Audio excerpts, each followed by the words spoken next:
오늘 해볼 이야기는 7번째 완결을 지으며 느끼는 생각들이라는 주제로 한번 얘기를 해보려고 합니다. 제가 이번에 말썽 영웅이 회귀했다라는 작품을 이제 완결을 냈죠. 완결을 이제 마무리로 305화로 마무리가 됐는데, 이제 저한테는 이게 7번째 작품입니다. 7번째 작품. 저 같은 경우에는 이제 좀 연역을 좀 얘기해드리면 16년도 1월 2일에 시작했습니다. 2일에 첫 연재를 시작해서 이제 첫 작품 퀘스터, 이거는 아마 많은 분들이 모르실 거예요.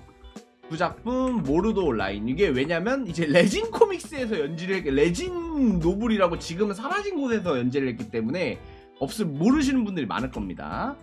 스티키 플레이어, 그 다음에 4 레벨업 머신, 그 다음에 5, 그 다음에 만년 만에 귀환한 플레이어, 그 다음에 6, 그 다음에 나는 회귀자가 아닙니다. 그 다음에 7 해서 말썽 영웅이 회귀했다. 따로 총 7번째 작품을 마무리를 지었고요. 이번에는 제가 처음으로 시도해보는 이제 아카데미물 장르로 시작을 해봤었는데, 뭐 제 나름엔 되게 재밌게 썼었고 되게 즐겁게 썼던 작품입니다. 아주 즐겁게 쓴 작품이었다.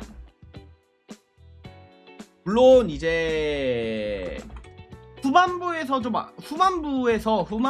뭔가 최종전을 좀 너무 빨리 끝내버려서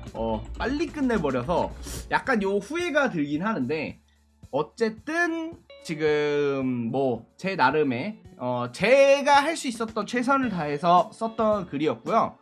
되게 특징이 있다면, 지금 만년만에 귀환한 플레이어가 메인 히로인이 한 3명이었었거든요. 여기서 이제 나는 회귀자 아닙니다가 히로인이 4명이야. 말썽 영웅이 5명이거든. 이게 점점 늘어나. 아니 보통 줄거든. 보통 줄어들어야 되는데 히로인이 점점 늘어나더라고. 어쩔 수, 이게 신기하다. 근데 이제 말령회 같은 경우에는 좀 어쩔 수 없던 부분이 있었던 게, 아카데미물이다 보니까 이게 뭔가 그 주인공 성장 파트가 거의 없어요. 그냥 주인공 성장 파트는 거의 없고, 약간 그 히로인 구원 서사가 메인이어가지고 이제 좀 어쩔 수 없이 좀 히로인이 좀 많아진 감이 있었습니다. 약간 변명을 좀 해봤고요. 어쨌든 제가 이제 7번째 작품을 이로써 이제 완결을 내게 됐고, 어떤 기분이냐고 하면, 사실 완결 낼 때마다 참 그렇죠. 완결 낼 때마다 참 뭐 여러 기분이 드는데, 보통 시원섭섭하다고 표현하는 게 맞을 것 같습니다. 뭔가 좀 더 잘할 수 있었을 텐데 이런 생각들도 많이 나오고, 뭐 되게 아마 작가분들 다 똑같을 것 같다고 생각해요. 완결 낼 때마다 이런 기분. 그리고 뭐 솔직히 이제 도미는 이제 자유예요. 나는 이제 드디어 쉰다.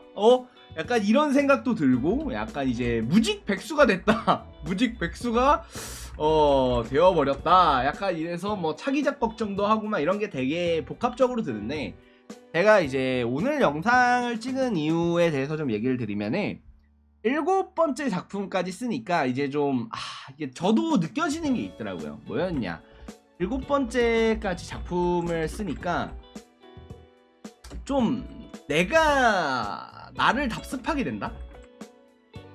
뭔가 스토리를 짤 때도 내가 해왔던 것, 그리고 내게 익숙한 것, 이런 식으로 뭔가 스토리랑 서사랑 이제 글 자체가 그렇게 돼버리는 것 같더라고. 그래서 좋은 말로 하면 스타일이고요, 나쁜 말로 하면 자가복제겠죠. 좀 그런 식으로 되더라고요. 그리고 확실히 제가 지금 이제 10년차예요. 10년차 작가로 이제 그러니까 작가로 있으면서 확실히 느끼는 게 있습니다. 내가 조금 이제는 좀 그렇게 좀 고착화됐다? 어느 정도는 제 자신이 좀 어니 틀 같은 거 안에 좀 굳어져 있는 느낌 같은 걸 많이 받게 되더라고요. 근데 그렇다고 해서 이걸 억지로 벗어나려고 한다. 벗어나 보려고 한다. 이거는 사실 좀 의문이에요. 저한테는. 왜냐하면 이게 뭐냐면 이게 되게 중요한 부분이 있거든요.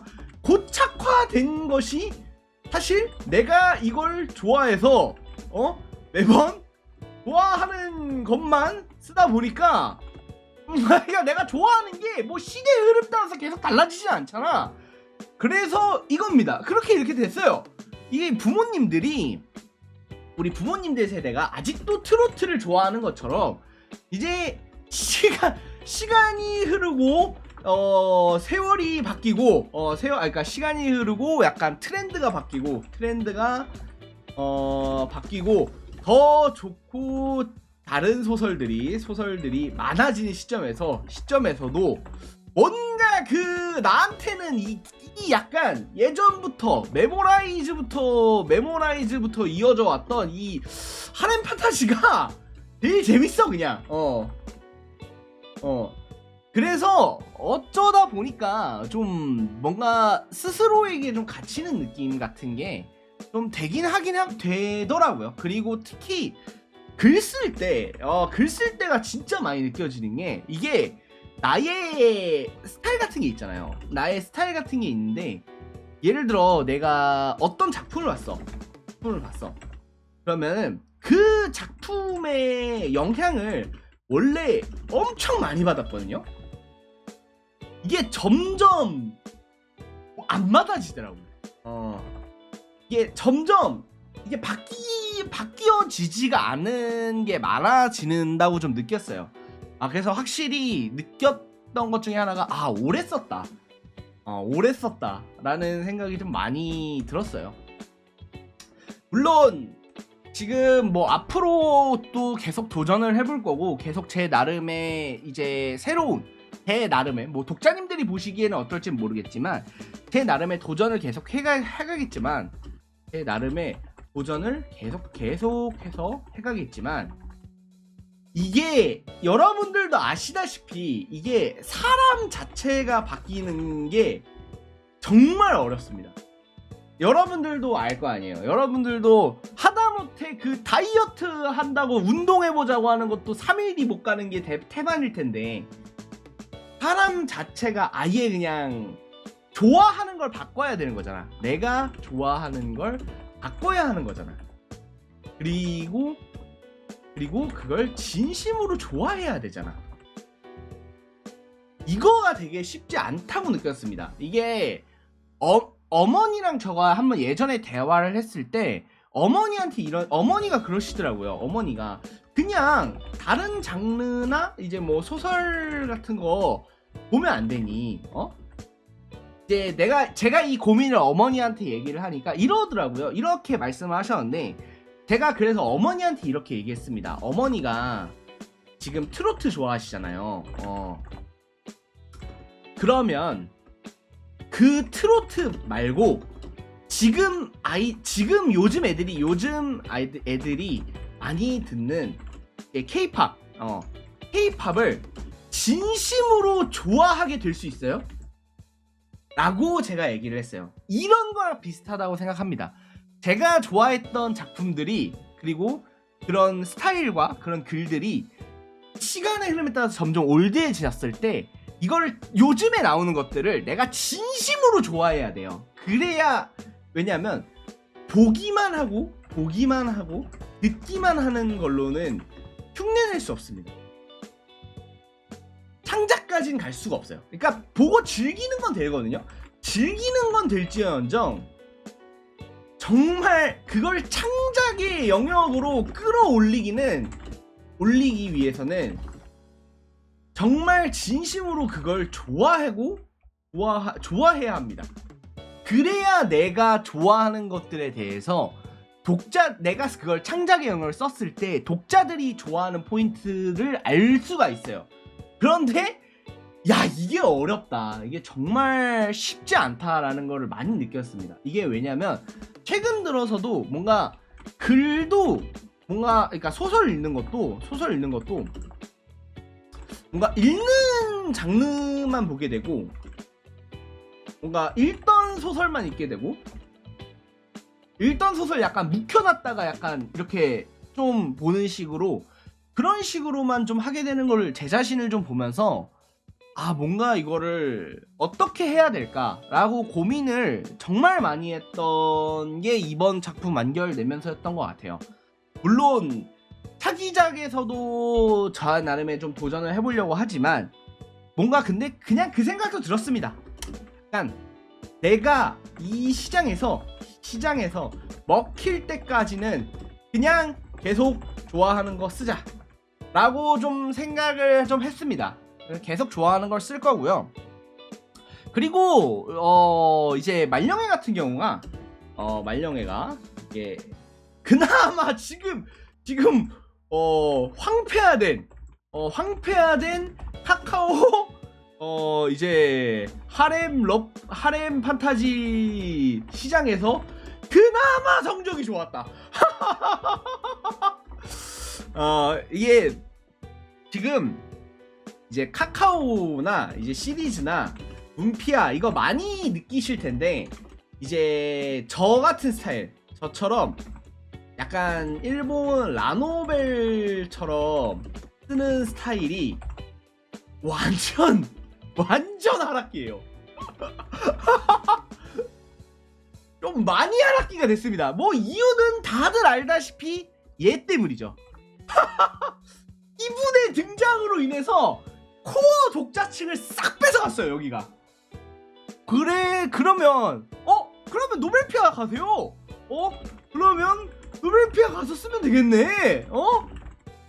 라고 하지만 저는 계약 때문에 못 갑니다.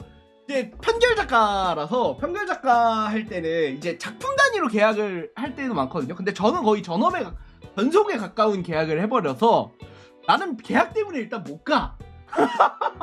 일단은 가려면 최소 3년? 최소 3년은 지나야. 이 안타까운 거죠. 제 입장에서도 안타까운데 뭐 어쩌겠습니까. 물론 그만큼 계약을 되게 좋은 조건으로 받았어요. 저 같은 경우는 계약을 되게 좋은 조건으로 받았고 그래가지고 좀 노벨피아는 당장 가기 어려운 상황이다 라는 그런 이제 그런 상황에서 결국에는 아마 카카오로 다시 갈 것 같습니다. 카카오의 한 작품은 더 할 것 같습니다. 그 이유는 모르겠어요. 여하튼 이런 식으로 좀 고민과 되게 그러니까 뿌듯한 것도 있고 되게 고민되는 것도 많고 그렇습니다. 왜냐면 제가 이제 와서 갑자기 내가 나비계곡이 약간 노맨스 소설을 쏜다? 그러니까 히로인 아예 없고 완전 주인공 서사랑 성장에만 올인하는 작품을 쓴다? 나는 이거 있잖아. 솔직하게 말할게요. 내가 재미없어서 못 써. 이게 내가 뭐 재미가 없어가지고 저는 이런 소설 잘 못 써요. 근데 내가 안 쓰고 싶은 게 아니야. 나도 쓰고 싶어. 나도 한번 도전해보고 싶은데 진짜 아무리 생각해도 뒤지게 재미없을 것 같아서 그래서 조금 더 고민을 해보겠죠. 아마 차기작에서는 그래도 약간 남자 캐릭터도 좀 비중 있게 서사를 비중 있게 하려고 합니다. 이제 남캐 중에서 그 좀 제가 이제 뭐 미리 얘기를 드릴 수 없지만 약간 스승과 제자 같은 관계에 있어서 요 둘이 좀 끈끈하게 이어지는 거를 한번 도전을 해보려고 해요. 제 나름 뭐 어떻게 될지 모르겠어. 여하튼 요런 식으로 좀 여러 가지 좀 많이 있었는데 우여곡절이 좀 있었는데 여하튼 되게 즐겁게 썼었고 되게 고민도 많았고 그랬던 소설이었어요. 말령애.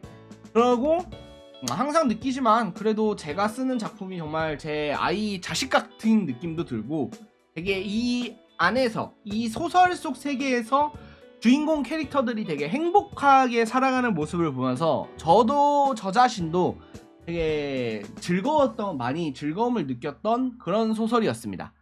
자, 그러면 어쨌든 완결 났어. 완결 냈으니까 이제 제 무적의 무직백수 나비계곡이 간다. 카제로스 딱 대라. 좋았습니다. 요거를 오늘 가장 핵심 주제죠. 카제로스라는 준비도 있다. 요 말씀 드리면서 이상 여기까지 오늘의 이야기 마치겠습니다. 감사합니다.